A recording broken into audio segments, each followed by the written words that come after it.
আসসালামু আলাইকুম। আমার মুরগির ঘর এটা। এখানে সিস্টেম ছিল গোটালটা পুরোটাই এক সমান। আমি ঘিরে দিয়ে দিয়ে মনে করেন যে ভাগ করে দিছি। এটা পুরোটাই একটা খাদ্য নালা দেব।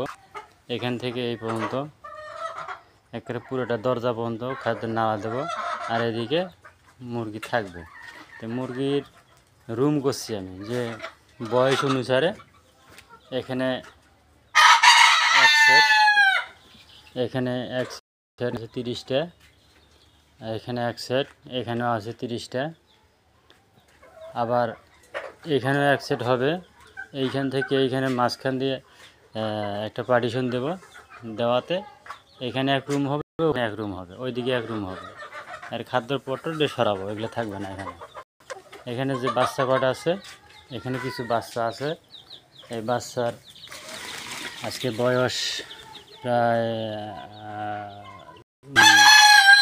8 দিন। আজকে 8 দিন বয়সের বাচ্চা গেলেন, 8 দিন মাত্র। তো ভ্যাকসিন আনতে অফিসে যাওয়া লাগবে, পশু হাসপাতালে যাইতে হবে ভ্যাকসিন আনতে। আমি ভ্যাকসিন আনবার জন্য যাবো আজকে। আর এদিকে 2টা রুম করাতে এখানে যে বাচ্চা আছে এই বাচ্চার 2 রুমে রাখবো। এখানে কিছু টাইগার মুরগি বাচ্চা আছে এবং সোনালি মুরগি বাচ্চা আছে। এটা ভাগ করে আমি 2 সাইডে 2টা ভাগ দিয়ে দেবো। আর খাদ্যর নালা থাকবে, খাদ্যর নালা এভাবে পুরোটা থাকবে, অবশ্যই পুরোটা দেবো। এইভাবেই দেবো, টিন দিয়ে মন করে সুন্দর করে আমি টিন দিয়ে দিছি যে মুরগি কাল্লা বাইর করে দিয়ে খাবে, মাথা বাইর করে দিয়ে দিয়ে খাবে। আর খাচ্ছে এখনও। এই এক সেটের ডিম পারে নাই, এখনও ডিম পাড়া ধরে নাই। বয়স প্রায় 100 দিনের মতো। আর এটা ডিম পাড়তেছে গত রমজান থেকে, এই 30টা। প্রায় 1 বছর থেকে ডিম পাড়তেছে, এখনও পর্যন্ত বাদ দেয়নি।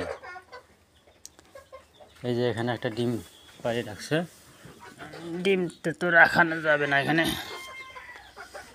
এটা ডিম এখানে রাখা যাবে না, এটা নাতে ঠোকরে খাওয়া ফেলাইবে। এরা মাঠেই ডিম পাড়ে, এখানে ডিম পাড়ার কোনো জায়গা রাখিনি আমি বা ভাণ্ড দেয়নি। ওরা কুড়া, ধানের কুড়া তুষ এর উপরেই ডিম পাড়ে। এখানে রাখছি, এখানে পানিপাত্র, এটা দেওয়া আছে, মনে করেন যে ঔষধপাতি দেওয়া আছে। আর এখন বর্তমানে ঠান্ডা দিন, ঠান্ডা দিনে ওই বাচ্চাগুলো এখনও পর্যন্ত বাতি বন্ধ করে নেই। এদের অবশ্য সমস্যা নাই, তো বাচ্চার বাতি এখনও বন্ধ করে নেই। বন্ধ করব না, ওটা 24 ঘন্টা চালু থাকে। ওটা যাদের দরকার বাতির নিচে যায়, আর যাদের দরকার নেই তারা একটু সরে যায়। তো ঠান্ডা লাগালে এদের একটাই রোগ বেশি একটা নাই, কিন্তু ঠান্ডা লাগলেই এদের রোগ। ঠান্ডা যদি কেউ লাগাতে না চান তাহলে এরকম করে বাতি দিয়ে রাখেন, কোনো সমস্যা নেই। এভাবে আরও পরামর্শ বা আরও জানার জন্য আপনারা চ্যানেলটাকে সাবস্ক্রাইব করতে রাখতে পারেন। নতুন নতুন ভিডিও আপনাদেরকে পৌঁছে যাবে ইনশাআল্লাহ।